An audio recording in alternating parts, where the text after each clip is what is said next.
Hello students, economics में हम return to a factor कर चुके हैं। आज हम रिटर्न टू अ स्केल ले रहे हैं। तो रिटर्न टू अ फैक्टर में हमने क्या किया था, उसकी 3 स्टेजेस की थी, इंक्रीजिंग, कांस्टेंट एंड उसके बाद हमने डिमिनिशिंग।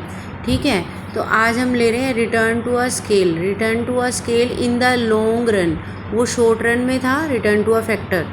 तो हमने दोनों में डिफरेंस भी कर चुके हैं, जिसमें मैंने आपको बताया भी था कि शॉर्ट रन में रिटर्न टू अ फैक्टर होता है कि जिसमें हम वेरिएबल फैक्टर को ही बढ़ा सकते हैं, अदर फैक्टर हमारे कांस्टेंट रहते हैं। तो ये रिटर्न टू अ स्केल में क्या है, लॉन्ग रन, क्योंकि इसमें सभी फैक्टर्स, प्रोडक्शन के जो सभी फैक्टर्स हैं वो वेरिएबल हो जाते हैं कि हम उसको सभी को वहाँ चेंज कर सकते हैं, कोई भी फैक्टर यहाँ फिक्स नहीं होता। ठीक है, if all factors are increased in same proportion the scale of production increase, कि जब हम प्रोडक्शन के सभी साधनों को सेम प्रोपोर्शन में बढ़ाएंगे तो हमारा जो प्रोडक्शन है वो इंक्रीज़ हो जाएगा, और इंक्रीज़ इतना हो जाएगा कि उसका स्केल जो है हमारा, वो स्केल डबल हो जाएगा। इसीलिए इसको रिटर्न टू स्केल बोला जाता है। तो इसमें भी 3 स्टेजेस आती हैं, increasing return to a scale, constant return to a scale and diminishing return to a scale. आज हम इन तीनों के बारे में ही बात कर रहे हैं कि इंक्रीजिंग क्या है। Increasing return to a scale में हम सभी फैक्टर्स को बढ़ाएंगे। यहाँ ये बात क्लियर होना चाहिए कि रिटर्न टू अ स्केल आ रहा है तो सभी फैक्टर इंक्रीज़ होंगे। सभी फैक्टर को हम इंक्रीज़ करेंगे तो उससे जो हमारा टोटल आउटपुट है वो उससे ज़्यादा इंक्रीज़ होगा। ठीक है, सपोज़ जैसे 10% हमारा, हमने ऑल फैक्टर्स बढ़ाए हैं, 10% ऑल फैक्टर बढ़ाने के बाद हमारी जो increasing return to a scale है वो 15% है। ठीक है, तो हम बोलेंगे increasing return to a scale. और कांस्टेंट कैसे होगा कि जब हमने 10% ही साधनों को बढ़ाया है, ऑल फैक्टर जो बढ़ाए हैं वो 10% ही बढ़ाए हैं, और हमारा जो रिटर्न है, हमारी जो आउटपुट है वो भी हमारी 10% ही बढ़ रही है, तो उसको हम कांस्टेंट रिटर्न टू स्केल बोलेंगे। नेक्स्ट है हमारा diminishing return to a scale, कि जिसमें हम ऑल फैक्टर्स बढ़ा रहे हैं लेकिन टोटल आउटपुट उससे कम बढ़ रहा है। ऑल फैक्टर सपोज हम 10% बढ़ा रहे हैं तो हमारा टोटल आउटपुट 5% ही बढ़ रहा है। तो ये मैं डायग्राम के द्वारा भी आपको दिखा रही हूँ, तीनों ही ये स्टेजेस दिखाएंगे हम। ये फर्स्ट है हमारा increasing return to a scale. इसमें आप देखेंगे ओ एक्सिस पर increase in all factor input लिया गया है डायग्राम में, जो डायग्राम आपको शो हो रहा है। तो ऑल फैक्टर्स आपने नीचे लेने हैं, वाई एक्सिस पर आपने इंक्रीज़ इन आउटपुट लेना है, परसेंटेज इंक्रीज़ इन आउटपुट। तो 10 से 15 जब हमने फैक्टर्स जो बढ़ाए हैं 10 से 15 किए हैं, तो ऊपर जो है हमारे 15 से 22 नज़र आ रहे हैं। मीन्स जितने हमने फैक्टर बढ़ाए उससे ज़्यादा जो है हमारा आउटपुट बड़ा है, तो ये एरो उससे बड़ा हो जाएगा आउटपुट वाला। ठीक है, तो ये हमारा होगा इंक्रीजिंग। इसके कोज हम नेक्स्ट लेक्चर में करेंगे, आज जस्ट हम इतना ही कर रहे हैं कि तीनों में क्या डिफरेंस है। उसके बाद है हमारा second, constant return to a scale. Constant में मैंने आपको क्या बोला, constant return to a scale, जब हमारा जितने हम ऑल फैक्टर्स बढ़ाएंगे उतना ही हमारा आउटपुट में चेंज आएगा।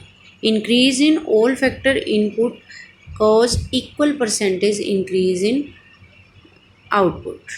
तो इसमें 10 से 20 डायग्राम में देखें आप, 10 से 20 जब हम फैक्टर्स बढ़ा रहे हैं तो हमारा आउटपुट भी 10 से 20 इतना ही बढ़ रहा है। मींस 10% यहाँ इंक्रीज़ हुआ तो 10% ही वहाँ इंक्रीज़ हो रहा है, तो इसको हम बोलेंगे constant return to a scale. Next है हमारा diminish return to a scale. Diminish में क्या होगा, increase in all factor input cause proportionately lesser increase in output, कि हमने जिस प्रोपोर्शन में ऑल फैक्टर्स को बढ़ाया उससे कम प्रोपोर्शन में हमारे जो है आउटपुट इंक्रीज़ हुई। 15 से 25 ये लाइन देख रहे हैं आप ओ एक्सिस पर, 15 से 25 हमने जब इसको बढ़ाया है 10%, तो हमारा सिर्फ जो आउटपुट है वो 5% बढ़ा है 10 से 15 तक। तो ये था हमारा इंग्लिश मीडियम में ये तीनों स्केल मैंने करवाए हैं, इंक्रीजिंग, कांस्टेंट एंड डिमिनिशिंग। उसके बाद यही सेम हम हिंदी मीडियम में ले रहे हैं।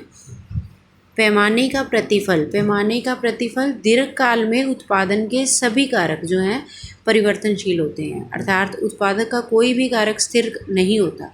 दीर्घकाल में यदि उत्पादन के सभी कारक एक ही अनुपात में बढ़ाए जाएं तो प्रतिफल में जो परिवर्तन होगा उसे उत्पादन के पैमाने का प्रतिफल कहेंगे। इसकी जो 3 स्टेजेस हैं वो आपको एक साथ ही दिखाई गई हैं। पैमाने के बढ़ते प्रतिफल, पैमाने के समान प्रतिफल और नेक्स्ट इज़ पैमाने के घटते प्रतिफल। तो बढ़ते प्रतिफल मीन्स प्रतिफल क्या है हमारा, आउटपुट, जहाँ हमारा आउटपुट बढ़कर मिल रहा है वो है बढ़ते प्रतिफल। ठीक है, तो यहाँ पर भी डायग्राम में इंक्रीज इन ऑल फैक्टर वो एक्सिस पर लिया है इसने, सेम डायग्राम है।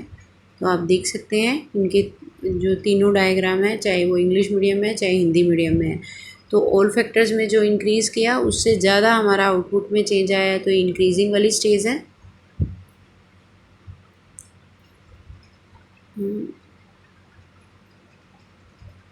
ये जो हमारी स्टेज है ये इंक्रीजिंग वाली स्टेज दिखा रहा है।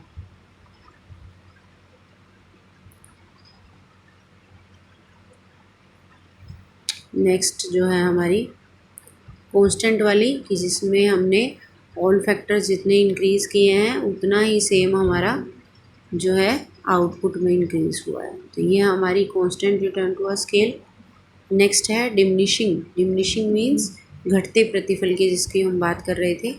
तो वो क्या है, जब हमने सभी साधनों को बढ़ाया लेकिन हमारा आउटपुट जो है वो कम बढ़ा। ये तीनों डायग्राम आपको शो हो रहे हैं।